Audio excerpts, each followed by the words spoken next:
Olá galera, professor Gélio, professor de Geografia, Central do Enem. Nós vamos trabalhar aqui uma temática que é o neoliberalismo.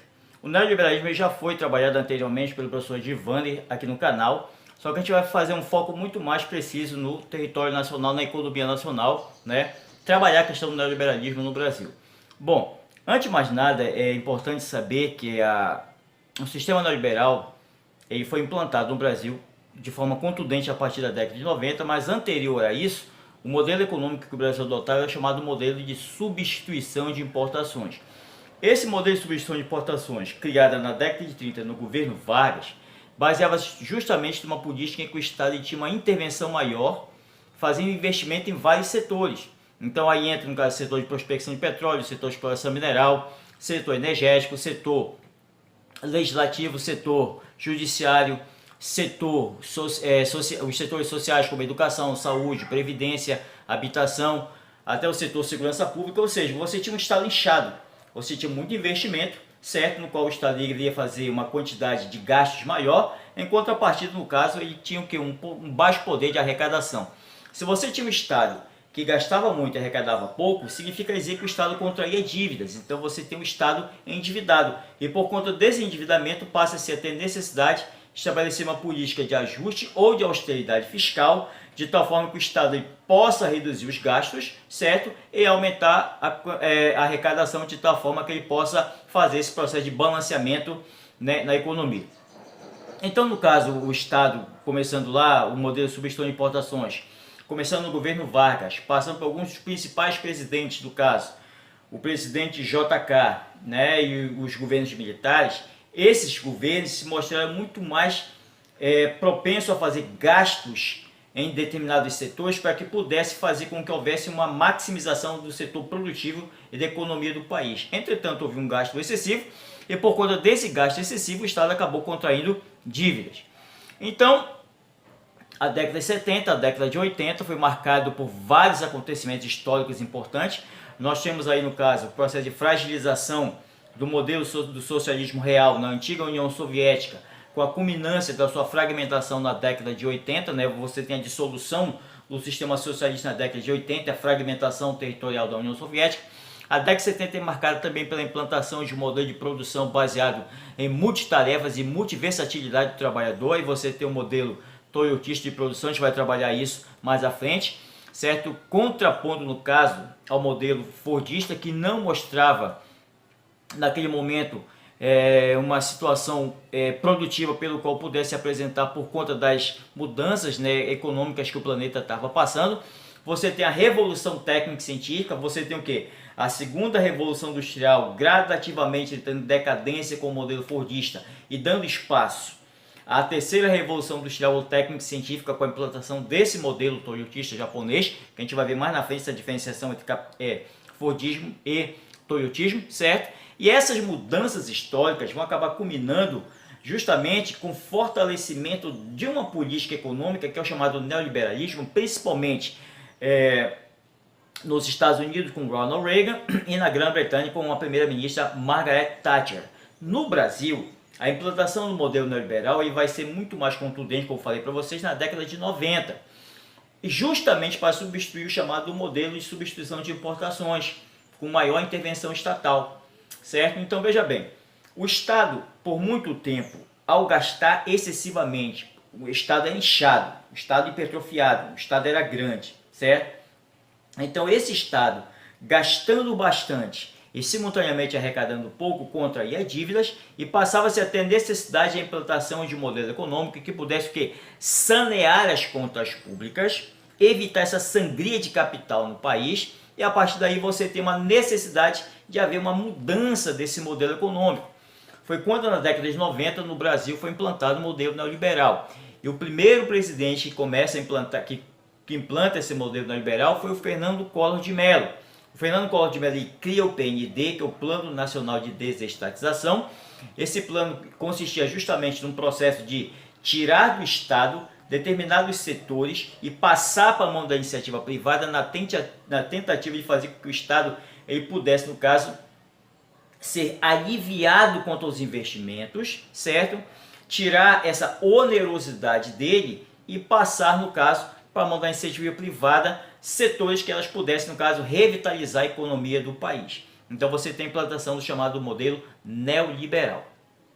O governo Collor de Mello fica 2 anos, certo, no poder, acontece o impeachment, o Itamar Franco assume a presidência. Nos 2 anos restantes do governo Itamar Franco, é no governo dele que vai ser implantado o processo de privatização da Companhia Siderúrgica Nacional, a CSN, empresa estatal, poderosa empresa estatal do aço em Volta Redonda, no Rio de Janeiro, criada no governo Vargas na década de 40, durante a Segunda Guerra Mundial, certo? É no governo dele também que vai ser nomeado como ministro Fernando Henrique Cardoso, e o Fernando Henrique Cardoso também com essa planilha, certo, dessa receita neoliberal, é no governo dele que vai se criar, na tentativa de combater a inflação, uma moeda forte. Aí é criado o real. Essa moeda forte vai viabilizar de uma certa forma uma certa competitividade com relação, por exemplo, ao dólar, se tornando uma moeda forte, na tentativa de fazer com que não haja não só o combate à inflação, mas aumentar o poder de compra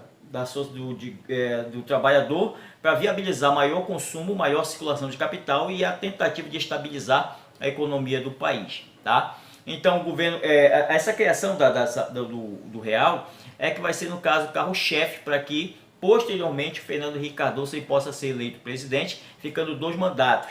É justamente no governo Fernando Henrique Cardoso que você vai ver uma maior quantidade de setores sendo privatizados, certo? Então setores portuários, rodoviários, setor, por exemplo, siderúrgico, no setor de telecomunicações, é no governo dele que vai ser privatizada a Companhia do Vale do Rio Doce, poderosa indústria de exploração mineral, criada também no governo Vargas na década de 40, tá ok? Então você vai ver todo esse processo de privatização. Ou seja, nesses governos neoliberais, você vai presenciar o processo de redução do papel do Estado na economia, através de uma política de desregulamentação do setor produtivo, em que o Estado passa a intervir menos, maximizando o papel do Estado, do mercado, dentro de um contexto cada vez mais competitivo e concorrencial, por conta da quebra de monopólio estatal em determinados setores. Então veja bem, tem certos setores que se tornam onerosos por conta justamente do monopólio que o Estado passa a exercer. Não havendo concorrência, então se torna o quê? Caro e dispendioso para o Estado investir em determinados setores. É o caso, por exemplo, da exploração mineral e o caso, por exemplo, da questão da produção do aço. Então o que acontece? Acontece um processo de desestatização, a empresa sai da mão do Estado e passa para a mão da iniciativa privada. Aí vem o processo de privatização.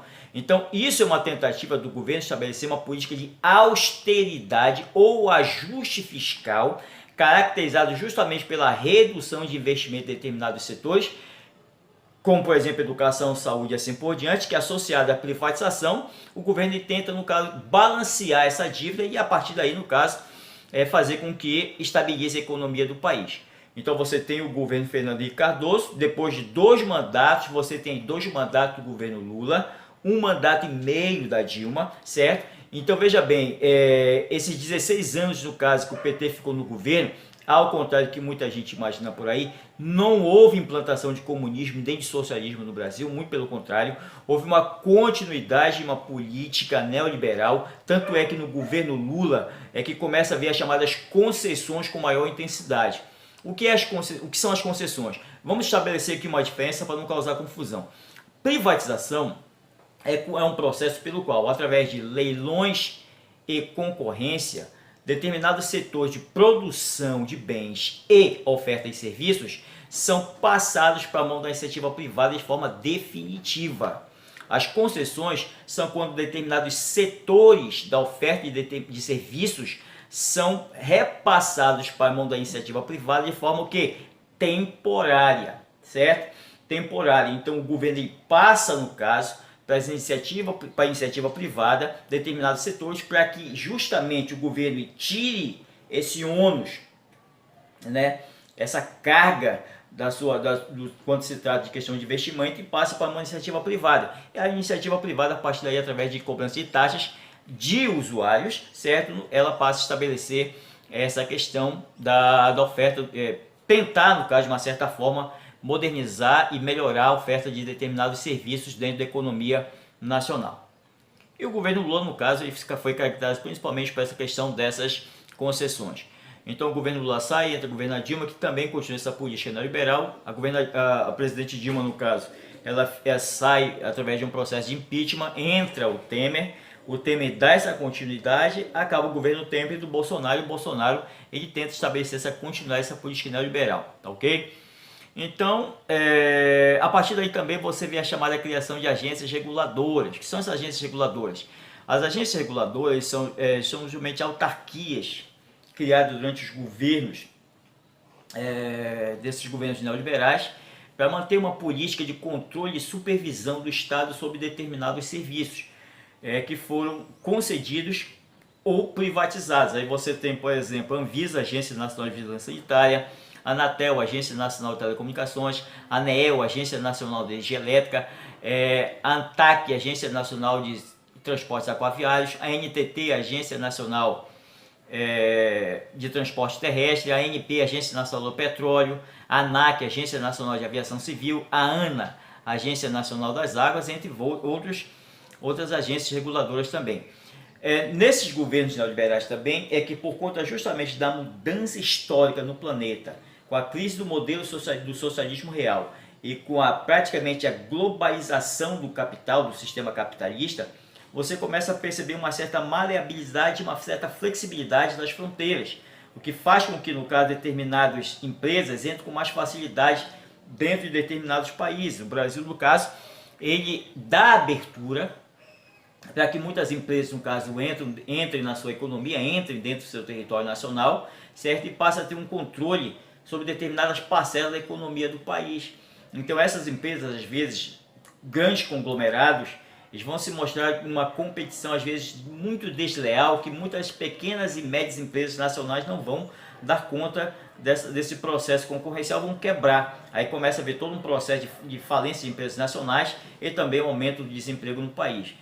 O mercado de trabalho vai ser precarizado, vai haver uma precarização do mercado de trabalho, mesmo porque com a onda do sistema neoliberal e também com a entrada de empresas estrangeiras no país, começa a haver a necessidade de se implantar, de se contratar trabalhadores mais qualificados dentro dos moldes de um modelo que multitarefas, polivalente, tal qual no caso é exigido pelo modelo toyotista de produção, certo? Deixando de lado um pouco aquele trabalhador repetitivo e monofuncional, tal qual era muito comum ver no modelo fordista de produção. Então começa-se a ver muitos trabalhadores não qualificados e não podem se adaptar dentro de uma nova lógica do mercado de trabalho, do mundo do trabalho.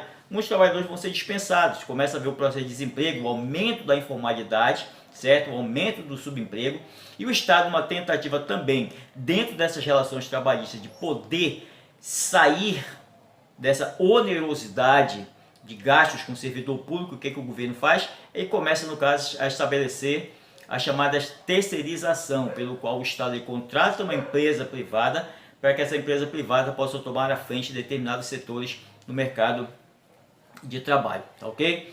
Então é essa situação que você vai presenciar aqui no território nacional por conta da implantação do neoliberalismo. São algumas dicas, eu espero que você possa ter assimilado, que espero que você possa ter aprendido e que você possa se dar muito bem no Enem e, se Deus quiser, você ingressar no ensino superior. Tá ok? Professor Geto, Geografia em Ação, até mais.